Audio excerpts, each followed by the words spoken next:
Hello friends, this is Mr. Gautam. Once again, I am in front of you with our online lecture series of 10th standard. Today, I welcome you all in our class to learn about a running biography of Stephen Hawking. This lesson gives us insight of the great scientist, his life, and his work. Stephen Hawking was born on 8th of January 1942. He was English theoretical physicist, cosmologist, author and director of research at the Center of Theoretical Cosmology within the Cambridge University. Hawking was the first to set out the theory of cosmology explained by a union of a general theory of relativity and quantum machines. Hawking was an honorary fellow of a Royal Society of Arts, a lifetime member of Pontifical Academy of Sciences, and recipient of a Presidential Medal of Freedom, the highest civilian award in US. Over the time, Stephen Hawking had written or co-written 15 books. Among them, the most noteworthy were there included The first one, The Brief History of Time. In 1988, Hawking catapulted to the international prominence with the publication of A Brief History of Time. The short, informative book became an account of cosmology for the masses and offered an overview of the space and time, the existence of the God and future. The work was an instant success, spending more than 4 years atop the London Sunday Times bestsellers list. Since its publication, it has sold millions of copies worldwide and been translated into more than 40 languages. Second one, The Universe in Nutshell. A brief history of the time also wasn't as easy to understand as some had hoped. So in 2001, Hawking followed up his book with The Universe in Nutshell, which offered a more illustrated guide to cosmology's big theories. In 2005, Hawking authored the even more accessible A Briefer History of Time, which further simplified the original work's core concepts and touched upon the newest development in the field like string theory. Together, these three books, along with Hawking's own research and papers, articulate the physicist's personal search for the science holy grail. A single unifying theory that can combine the cosmology, the study of the big, with the quantum machines, the study of the small, to explain how the universe began. It's this kind of the ambitious thinking that has allowed the Hawking, who claim that he can think in 11 dimensions, to lay out some big possibilities for the humankind. He conveys that time travel is possible and that human may indeed colonize other planet in future.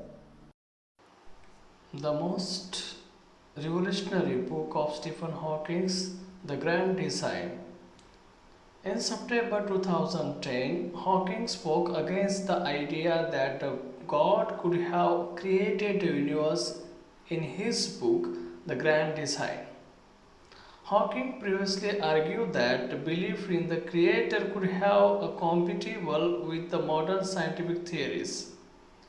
His new work, however, concluded that the Big Bang was an inevitable consequence of the laws of physics and nothing more. Because there is a law such as the gravity, and the universe can and will create itself from nothing. Hawking said, the spontaneous creation is the reason there is something rather than nothing. Why the universe exists, why we exist. The Grand Design was the Hawking's first major publication in almost a decade. Within his new work, Hawking set out a challenge Sir Isaac Newton's belief that the universe had to have been designed by God, simply because it could not have been born from the chaos. It is not necessary to invoke the god to light the blue touch paper and set the universe going on, Hawking said.